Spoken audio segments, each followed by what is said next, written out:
New at 10, fighting violent crime. Law enforcement across the Quad Cities look for ways to cut down on the number of shooting calls. The mayor-elect of Davenport recently said the city should look at new technology to help with the fight. TV6 cares about the community, wants to help make a difference, and that is why we are looking at some of these new technologies. Since the beginning of the year, Davenport police have responded to 170 shots fired or shooting calls. 43 of those resulted in property damage. 13 of them resulted in someone actually being shot. During the same time period in 2018, there were 178 shots fired or shooting calls. Gun crimes are plaguing cities across America, and a number have already turned to technology to help combat the issue. 97 cities use the ShotSpotter program in their fight. Chris Carter traveled to Kansas City, Missouri to look into the program and if it could work in the Quad Cities as part of our commitment to making the area a better place to live. It is a TV6 Investigates special report.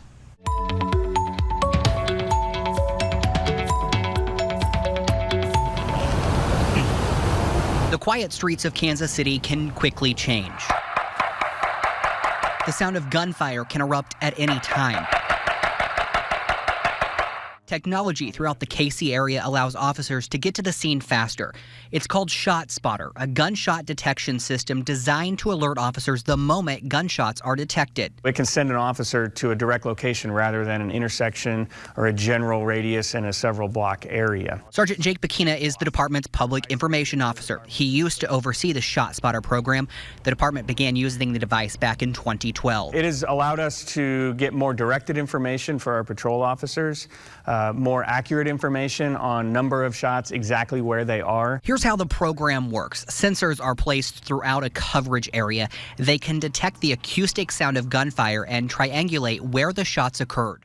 The sensors are so accurate that ShotSpotter guarantees that it can pinpoint the location of a shooting incident to within 85 feet 90% of the time. But the Kansas City Police Department has determined that the accuracy is about 16 feet, which is from where I'm standing to all four corners of this intersection. They can direct their response in a way that can allow them to more safely and effectively approach that area, bring the situation to a safe end for both their sake and the sake of the residents or the community members that may be kind of around this gunfire event.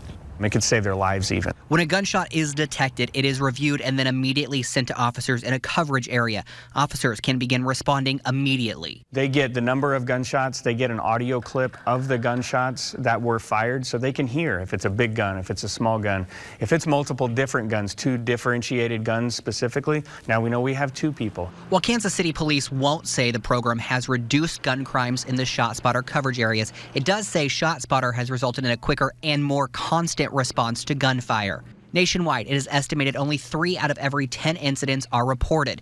But in Kansas City, police say that number has changed to nearly 100% of gun crimes getting a response in the ShotSpotter coverage areas. So that shows that community that we care. We're invested with them. We're behind them in crime-solving efforts, and we're doing everything we can. If someone's been shot, they get medical attention faster. If there's been a crime, we begin the investigation faster. If there is a criminal still in the vicinity, we have a better chance of apprehending them. Since ShotSpotter started in Kansas City, the department has seen a large increase in the number of shell casings it has collected as well. In 2012, when the program began, 113 shell casings were recovered. And in the most recent data from 2017, over 1,200 were found. While those numbers may seem alarming, Sergeant Bakina says the more that they can collect, the better. Those are now getting into the national database. That's additional evidence that's equal to fingerprint or DNA with respect to a gun that helps us tie crimes to guns to then criminals. That national database is the National Integrated Ballistics Information Network, or NIBAN. Davenport police purchased it earlier this year as a way to trace bullets and bring criminals to justice. The ShotSpotter program can be more effective when used with other technology, according to the Kansas City Police Department.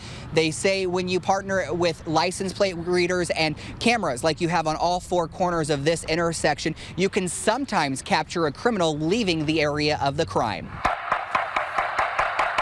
According to the ShotSpotter company, in several communities with the program, homicides and shooting incidents have dropped between 32 to 75% in coverage areas. And while law enforcement says it is an effective way to help combat crime, it is not the final solution. Police still need the public's help. It doesn't tell us who the shooter is. It doesn't tell us what they were wearing, which direction they went.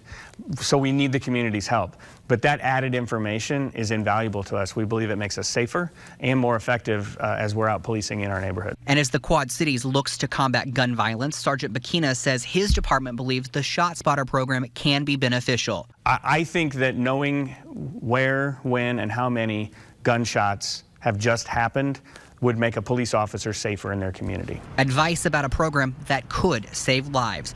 In Kansas City, Missouri, Chris Carter, TV6 News. The Kansas City Police Department says the initial 5-year term for the ShotSpotter program cost about $1 million. That did include the company bringing in technicians to set up the sensors. Since then, it has cost about $150,000 to $200,000 a year to renew. TV6 began looking into ShotSpotter after Mayor-elect Mike Mattson said in an interview that the community needs to look at new technology to combat crime. We've asked members of the police department and council to give us their thoughts on it. We've placed more information on the program right now in the TV6 News app. We'll be right back.